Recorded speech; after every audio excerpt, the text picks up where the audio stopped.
All right. Well, thank you everybody for having me. And I'm Nicholas. I'm a founder of LabDAO, and we're really interested in making computational biology applications more accessible and more reproducible. I'm a physician by training and a computational biologist, and really my story how I entered this space about 2 years ago was I was working in the U.S. And during COVID had to go back and was wondering, well, is there a way for scientists to work across borders because all they need is their laptop? Why is there no way for scientists to work together fully online, and why are there no scientific organizations that are just online chat groups? And out of that idea, we started LabDAO, and what we've been working on here is the Lab Exchange, which is an ability for scientists to run highly reproducible computational biology and biomachine learning applications. One thing that we've been really focusing on was to solve the problem of how can scientists, but also anybody that creates valuable insight using machine learning tools, how can they keep track of the work that they've done, especially when they have an underlying or fundamental idea of that they actually want to share it with other people. So things like, obviously, generative art NFTs, I guess, are one case study that's very popular, where you have someone who uses a tool and that wants to then, however, share it while retaining some reference to their creation. But also in computational biology and biomachine learning in particular, you have the same dilemma where ideally I want to share what I created, and I want to also make sure that the tool is accessible for others, but I want to create a reference that I was in fact the creator. So what we've been working on is we call them records. And records are an NFT that allows you to point to data and compute over that data. And I'm going to just go into a bit more of the details of that in just a moment. If you want to use records today, there's a Python library that we're maintaining, and also the Go client is completely open source, so you can take a look and even happy to contribute a tool or to the code base itself. You can run this from a Google Colab, for example, and basically execute arbitrary containers on the Bacalhau network and mint references of your computation. I'm going to go into some of the technical details just now. Given this is a Web3 AI conference, I'm not going to spend too much time thinking about the larger scale implications for science, but really just dive into how does it currently work and what can you do at the intersection of the two spaces. So under the hood, we basically have three technologies that we're building on top of. At the base layer, every information that you process on our exchange is persisted through IPFS. So IPFS is just a sharing platform that's peer-to-peer, but we do persist information using either Filecoin deals, or you can also just use conventional cloud storage to pin data on IPFS. On the compute layer, we're using a method that sort of just joined alpha, I think, in sort of fall last year. So about a year ago, the Bacalhau team, sort of within Protocol Labs, published a peer-to-peer container inference system. And I'm not exactly sure how many other projects in this space are interested in this platform, but I could definitely recommend more and more founders, if you haven't looked into this, to take a look. What Bacalhau now enables you is to run arbitrary containers and also WebAssembly binaries over data on IPFS. So the input is on IPFS and your output is on IPFS as well.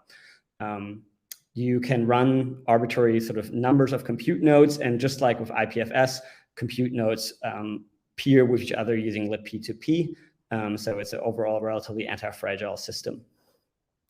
And on the top layer, it's what we're running is a relatively simple, NFT contract that allows users of the platform to persist their creation and make sure that they're recognized for the work that they have done and have certain data ownership rights that come with the work.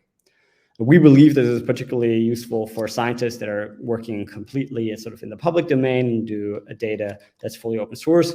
But we also have designed this in a way that you could run this sort of in private environments as well. So you could have, for example, corporations between individual agents that want to, however, keep their cooperation private, set up their own peer-to-peer file sharing and compute system in which they run this protocol. The way that we think, I think artificial intelligence and Web3 come together is when we think about making sure that creations that are done using machine learning tools are like well auditable. And the reason why I'm really interested is because in medicine, you would like to really understand why a decision-making algorithm came to a given conclusion. So you want to register that, and you want to be able to revisit that, you want to be able to rerun it. And in order to create applications that are highly reproducible, we need to design certain tool manifests or models of what goes into a computation, and how do we make sure that only the right stuff goes into a computation.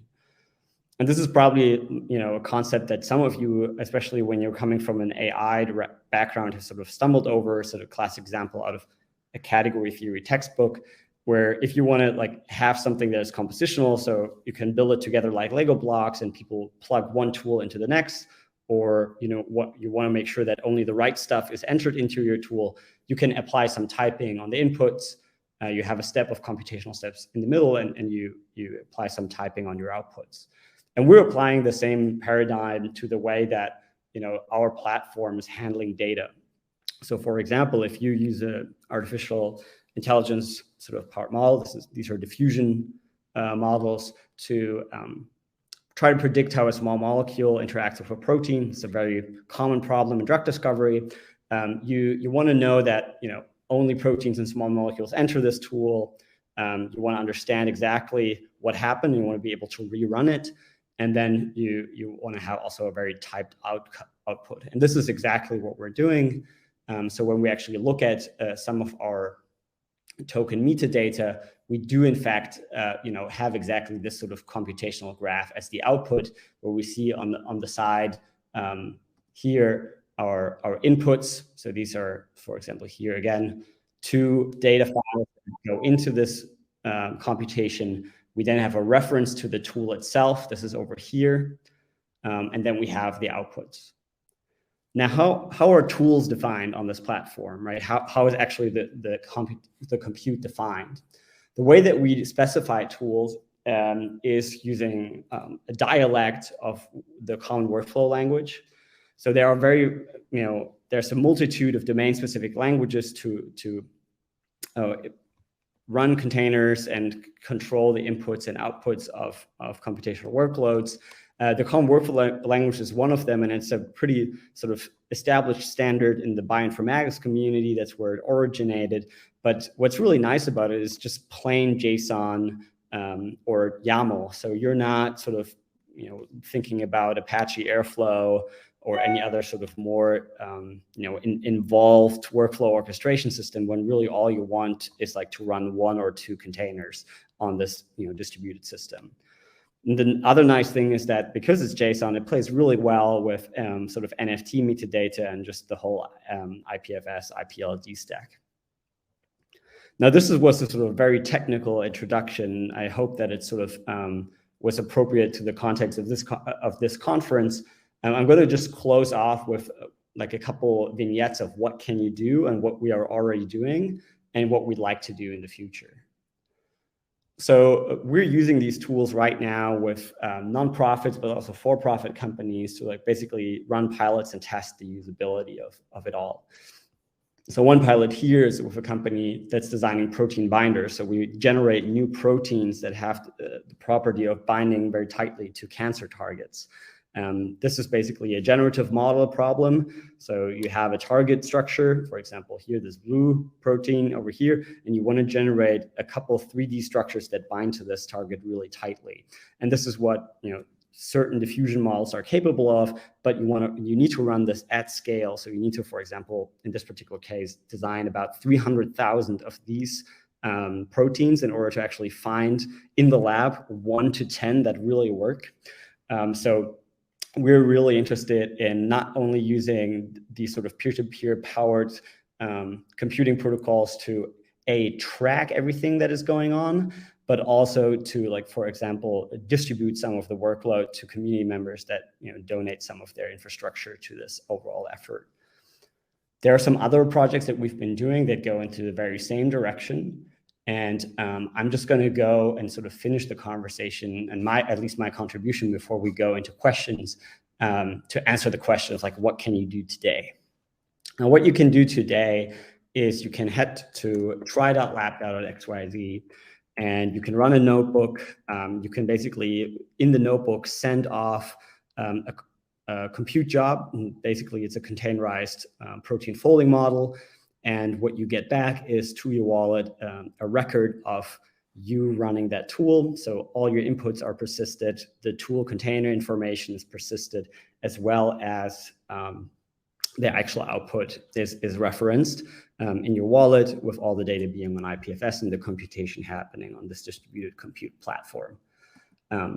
You would be in very good company if you did this. So we launched this about 30 days ago on Optimism testnet. We have about 200 records that have been minted. We really want to get this number up and create just undeniable utility for the people that work with this platform. So if you give it a try and you find it useful, or you have a project that has sort of a related sort of set of requirements, then I would love to pick up the conversation. And with that, I think I'm just going to stop here. Check out our docs. They're pretty up to date. There's as I said, try.lab.xyz is sort of a bit of a shortcut. And I look forward to any other questions that you might have.